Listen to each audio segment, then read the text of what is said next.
33절까지 봤습니다.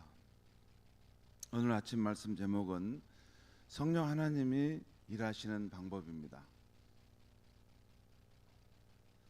오늘 아침 말씀은 사도행전의 복음 전파의 과정에서 아주 중요한 변곡점이 되는 장면입니다. 사도행전 10장에서 이방인 고넬료가 베드로를 만나서 복음을 듣는 이 장면은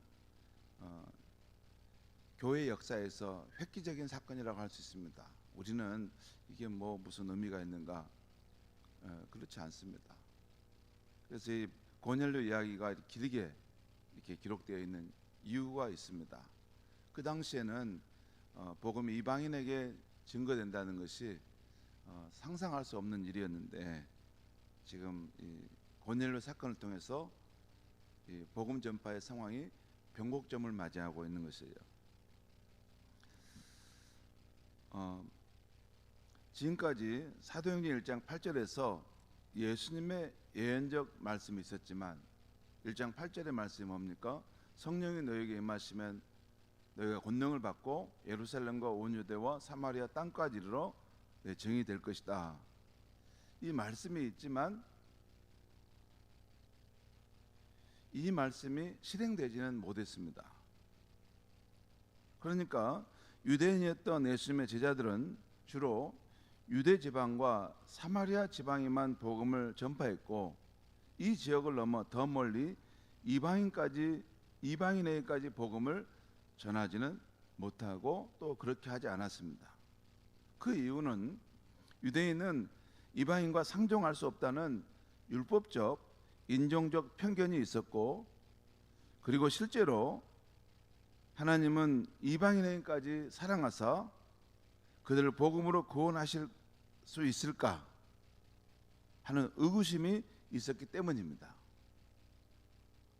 그 당시 유대인들은 자신들은 조상 아브라함 때부터 하나님의 선택된 백성이기에 선택받지 않고 버림받은 이방인과는 전적으로 다르다는 선민의식, 우월의식이 있었습니다. 자기들은 선택받았고 이방인들은 선택받지 않았다는 것입니다.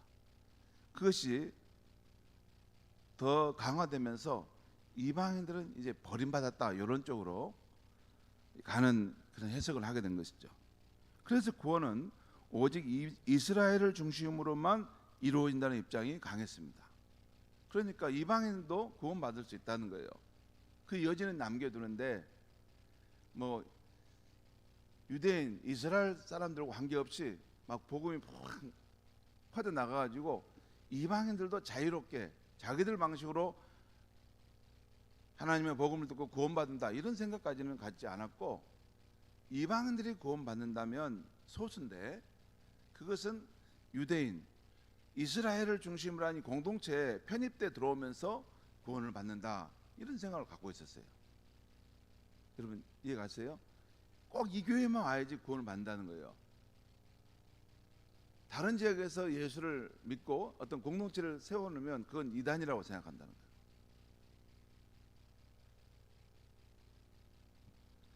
그런 상황에서 오늘 본문을 보면 유대인인 베드로가 이방인 고넬료의 초대를 받아 그 집에 거리낌 없이 방문하고 있습니다.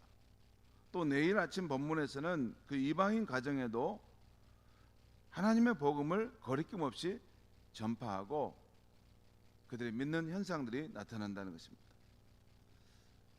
오늘 본문을 보면 유대인 베드로가 자신의 율법적 인종적 편견을 내려놓고 이방인 고넬료를 만나기까지 성령님께서 주도적으로 일하고 계심을 보여줍니다. 오늘 아침에는 삼위일체 하나님 중에 한 분이신 성령 하나님께서 어떻게 일을 행하시는가 하는 걸 살펴보겠습니다. 여러분, 성령 하나님의 일하심에 대해서 이걸 알아야 됩니다.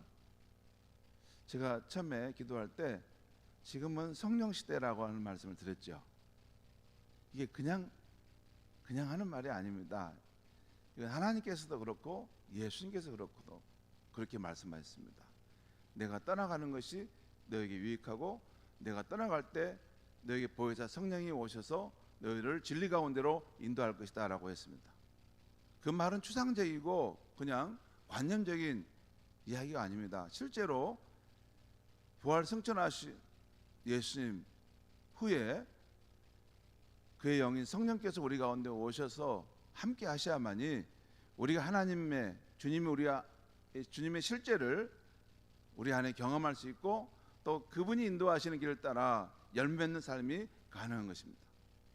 성령의 열매를 말하잖아요. 성령의 능력을 말하죠. 이런 것이 그냥 성령을 알지도 못하는데 어떻게 성령의 능력이 나타나기도 하고 열매를 맺는 거다? 그렇지 않습니다.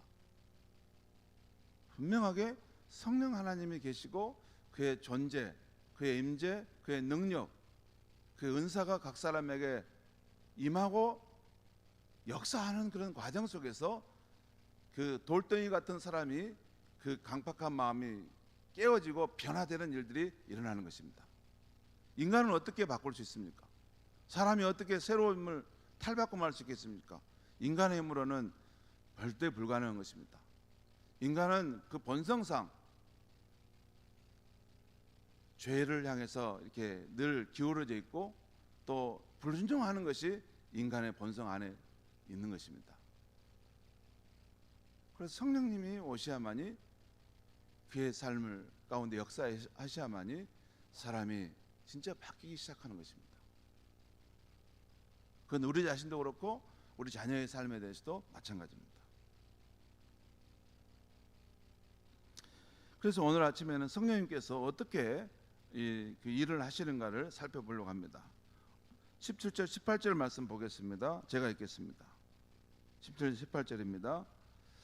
베드로가 본 바 환상이 무슨 뜻인지 속으로 의아해하더니, 이 17절의 이 부분은 어떤 이야기냐면 그 17절 앞에, 여러분 지금 사도행 10장 17절 말씀을 지금 우리 읽었는데 그 앞에 뭐냐면 10장 9절부터 16절까지 베드로가 본 환상에 대한 이야기가 나오죠. 베드로가 정오쯤 되었을 때 밥을 이제 뭘 먹어야 되는데 아마 식사가 좀 늦어졌는가 봐요. 그럴 때 잠깐 기다리는 중에 어떤 환상을 보게 되는데 하늘에서 이 보자기 같은 것이 이게 달려서 내려오는데 그것이 열리더니 거기에 땅에 기는 것과 각종 이런 이 생물체들이 막 이렇게 거기 나와서 있는 겁니다. 거기 보면 이 땅에 있는 각종 네 발 가진 짐승과 기는 것과 공중에 나는 새들이 거기 있는데 하늘 소리가 있기를 베드로야 이걸 잡아먹으라 하는 것입니다. 그랬더니 주님 나는 이 깨끗하지 않는 것을 속된 것을 결코 먹지 않는 사람입니다. 그럴 때 하나님께서 말씀하시기를 내가 깨끗하게 한 것을 너가 왜 속되다 하느냐라고 하는 이런 음성이 들려왔던 것. 이것이 3번 이것이 반복되었던 것입니다. 여러분 한 번도 아니고 3번이나 반복되었을 때 이게 무슨 뜻일까? 이게 분명히 하나님께서 내게 지금 중대한 깨달음을 주시려고 하는 것 같은데 이게 무슨 뜻일까? 속으로 의아했다는 거예요. 속으로 의아했다는 뭔가 하는 것은 무슨 말이에요? 속으로 생각해 보고 있었다는 거예요. 이게 뭐지? 무슨 뜻이지? 근데 여러분 17절 말씀 다시 읽겠습니다. 베드로가 본 바 환상이 무슨 뜻인지 속으로 의아해 하더니 그 다음에 뭐라고 나왔어요? 마침 바로 그때요. 영어 성경에는 while이라는 표현을 쓰고 있어요. 바로 그때 고넬료가 보낸 사람들이 시몬의 집을 찾아 문 밖에 서서 불러 묻되 베드로라 하는 시몬이 여기 유숙하느냐 하거늘. 여러분 이걸 영어 성경에서 보면 이렇게 나와요. 3가지 정확한 포인트가 시작되는데 바로 베드로가 그 환상이 무슨 뜻인가 이렇게 골똘하게 이렇게 생각에 이렇게 잠겨 있은 그때 그 순간에 바로 그 순간에 고넬료가 보냈던 사람들이 시몬의 집을 find out, 찾아냈다는 거예요. 그리고 바로 그 문 앞에 딱 멈췄다는 거예요. 그리고 그때 cry out, 크게 소리쳤다는 거예요. 이 집이 혹시 시몬의 집입니까?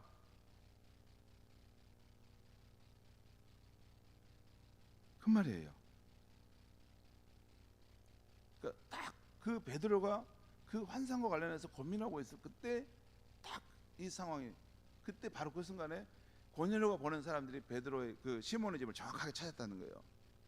여러분, 사실 이 고넬료가 그 사람들을 보내서 옆바에 있는 베드로를 초대하지 않습니까? 그렇죠. 근데 한 번도 본 적이 없는 사람이에요. 근데 그 천사가 말하는 대로 이게 그리 가다 보면 엿바라는 성이 있었는데 바닷가에는 여기에 이런 시몬의 집이 있을 것이다. 그 정도만 말해줬던 것입니다. 그러니까 아마 그 사람들이 그 길에 여길까 저길까 이 집일까 저 집 아마 찾았을 거예요. 그리고 똑똑똑 한번 문 놓고 한 다음에 이보시오, 혹시 이 집이 시몬이 사는 사람의 집 맞습니까? 물었다는 말은 그 여러 번 묻고 있었다는 것이죠. 저는 이 현장감이 오는데 여러분은 안 오는 거 봅니다. 자, 다시 19절 20절 말씀 보겠습니다. 19절입니다. 베드로가 그 환상에 대하여 생각할 때, 그러니까 생각했다는 거예요. 성령께서 그에게 이르시되 두 사람이 너를 찾으니 일어나 내려가 의심하지 말고 함께 가라. 내가 그들을 보내었느니라 하시니. 여기서 우리가 주목할 부분은 베드로가 생각하고 있을 때에 성령께서 그에게 말씀하셨다는 거예요. 무슨 말씀이냐면, 여러분 우리가 어떤 생각을 하고 있는데 불현듯 어떤 깨달음이 올 때가 있어요. 내가 하고 있는 어떤 생각의 해결점의 빛이 어느 순간에 올 때가 있어요. 성령께서 그렇게 우리에게 일깨움을 줄 수도 있다는 것이죠. 근데 여기서 보면 20절에 보면 베드로를 향해서 일어나 내려가 의심하지 말고 함께 가라. 내가 그들을 보내었느니라. 무슨 말씀이에요? 성령께서, 여기서 내가라는 말이 나오죠. 지금 성령께서 말씀하는데 내가 지금 저 사람들을 보내가지고 지금 너희 문 앞에 나서 이렇게 똑똑똑 하고 있는 것이다. 자, 이렇게 성령의 인도하시는 받아 베드로가 이방인 고넬료가 보낸 손님들을 만나게 됩니다. 그 자초지종을 듣고 이튿날 그들과 함께 가서 고넬료와 그 친척과 가까운 친구들을 만나게 됩니다. 고넬료가 보면 자기만 이렇게 하나님 말씀을 들으려고 한 거 아니고 친척도 부르고 가까운 친구들도 함께 불렀다는 것이에요.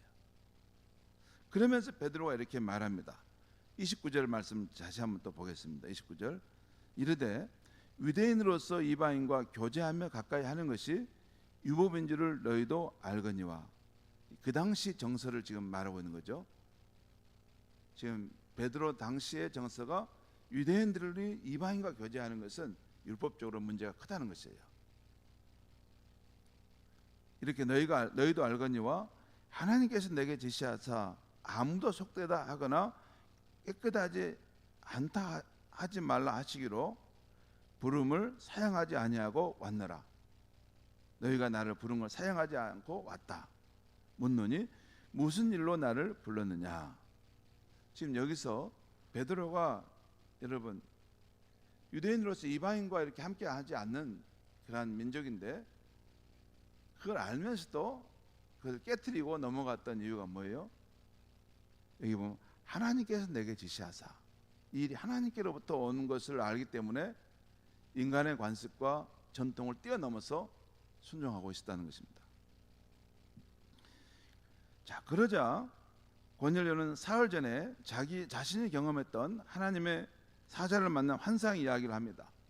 내가 그때 이런 일이 기도하는 중에 나도 환상을 봤는데 어떤 흰 옷 입은 사람이 나타나서 내게 이런 말을 해서 옆바에 가면 이 베드로라는 사람이 있는데 그를 모셔다 그의 말을 들으라 했습니다라는 것이죠.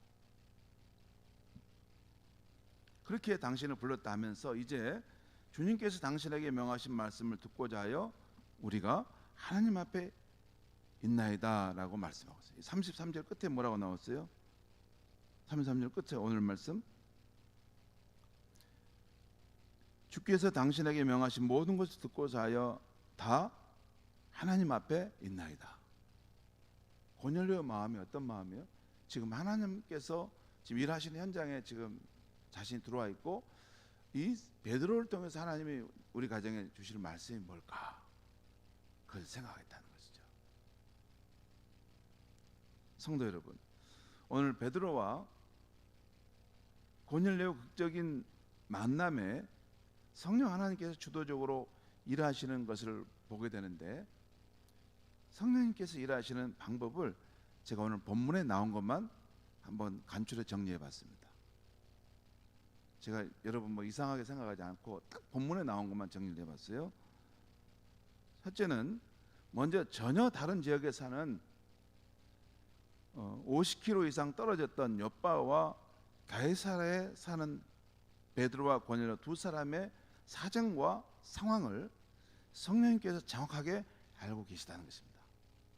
그 욥바와 그 가이사라라는 그 지역까지는, 거기는 주로 지중해 해변가의 길을 따라 올라가면 만나는 곳인데, 거리상 한 50km 정도 되는 거예요. 그러니까 전혀 그때는 교통도 뭐 활발하지 않았기 때문에 전혀 서로 알지 못한 사람들인데, 그 두 사람의 사정, 그 상황을 성령님께 정확히 알고 계시다는 거죠. 두 번째는 이 고넬료와 베드로가 어떤 성향의 사람인지. 고넬료가 어떤 사람이에요? 여러분 사도행 10장에 보면 그 나오죠. 그가 경건하고 구제와 선행을 베풀고 늘 기도하던 사람이다. 근데 그 상황을 정확하게 알고 계세요. 그 다음 또한 베드로는 그 자신의 그 전통적인 관점, 그 선입관에 사로잡혀 가지고 그것을 넘어가지 못하는, 주저하는 사람, 그걸 알고 계세요. 이걸 정확하게 알고 계시고, 또한 고넬료는 기도하는 중에 있을 때, 또 베드로는 생각 중에 있을 때 그 상황에 들어와 간섭하고 계시다는 거예요. 우리가 기도할 때도 간섭할 수 있고, 생각하는 중에 있을 때 간섭한다. 그 다음 세 번째는 성령이 의도하신 목적 속에서 두 사람의 만남이 이루어지도록 역사하고 있다는 것입니다. 이건 두 사람이 전혀 생각한 바가 없는 것이에요. 고넬료도 베드로도. 근데 오직 더 높은 차원의 성령께서 이 두 사람의 상황을 주도하셔서 그 만남이 이루어지게 한다는 것이죠. 그리고 결과 전혀 이질적인 두 사람, 사도와 로마 군인, 유대인과 이방인이 조우하고 있는 것입니다. 마치 익숙하게 아는 사람이 서로 만나듯이 마음을 열고 서로 환대하고 있는 것이죠. 여러분, 하나님의 성령께서 일하시는 현장에 가서 내가 누구를 만나게 되면 마치 이게 처음 본 사람이지만 아주 친숙한 사람을 만나는 것 같습니다. 네, 유기성 목사님이 저기 미국에 가서 생각 안 나는데 굉장히 중요한 분인데, 그분도 글을 쓰는데, 그분을 만나게 됐던 이야기를 하는데, 생소하게 처음 만나는 사람인데도 자기가 미국에 가기 전부터 하나님께서 자기 마음에 어떤 뭔가 설레는 것을 주시고 하나님이 정해준 사람을 만날 것이다 하는 그 기대감을 줬는데, 그 사람으로서 그를 만난 거예요. 그래서 처음 만났지만 하나님께 두 사람의 삶 속에서 그 만남을 주도해 오셨다는 것을 느낄 수 있다 라고 하는 것을 말하는 걸 보았습니다. 우리도 그런 경험들이 있을 수 있죠. 성도 여러분, 오늘 말씀에서 보여지는 이 성령의 역사하심은 이 베드로의 고정관념을 넘어서 더 넓은 관점에서 역사하고 계시다는 것입니다. 또 고넬료의 진정성 있는 신앙을 익히 아시고 그에게 복음의 축복을 주어 계시는 분이라는 것입니다. 그리고 그 두 사람이 절묘한 상황과 그 타이밍에 만나도록 하시는 분이시라는 것입니다. 주님께 쓰임 받고자 하는 저와 여러분의 삶에도 이런 성령님의 역사가 있기를 기대합니다. 그리고 말씀과 기도를 준비해서 하나님의 선한 역사를 맛볼 수 있기를. 제가 간절히 바라는 것은 우리 교회와 우리 성도님들이 성령의 역사하심을 경험하는 분들이 되면 참 좋겠다. 그리고 우리 교회가 앞으로 순천 지역에서 희망적이고 미래 이 지역을 주도하는 교회가 되려면 성령의 역사하심을 경험하는 그런 세대들이 일어나야 된다는 것입니다. 그냥 하나님을 믿어도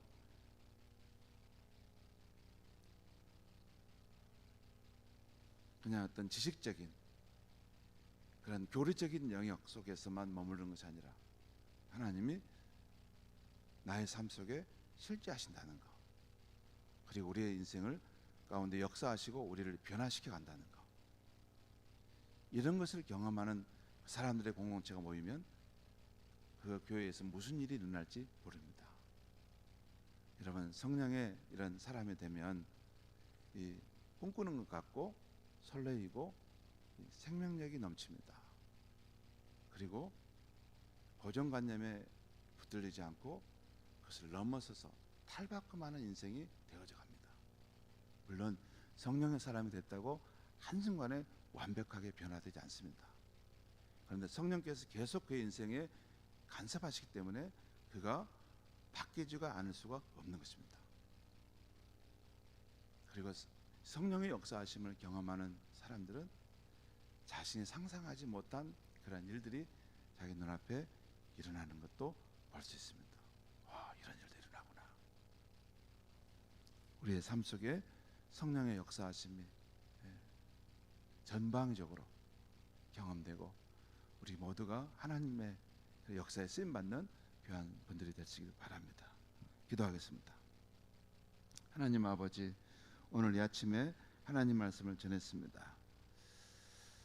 하나님 말씀을 전할 때 정말 두렵고 떨립니다. 때로는 이 말씀이 그냥 2000년 전의 어떤 이야기가 아니라 오늘 우리의 삶 속에 실제하실 수 있는 이야기겠구나라는 기대감이 일어나기 때문입니다. 하나님 아버지, 지금은 성령의 시대이고 사람들에게 육체 가운데 성령을 부어주시는 시대인데 우리 성도들에게 성령의 역사하심을 깊이 경험할 수 있게 하여 주시옵소서. 그래서 자신의 삶의 고정관념, 내가 보기에도 나는 왜 이 정도밖에 되지 못할까 하는 그런 부정적인 영역을 뛰어넘어서 긍정적인 사람, 희망적인 사람, 하나님께서 그를 통해서 역사하실 수 있는 믿음의 사람, 성령에 충만한 사람들이 될 수 있게 하여 주시옵소서. 예수님의 이름으로 기도하옵나이다. 아멘.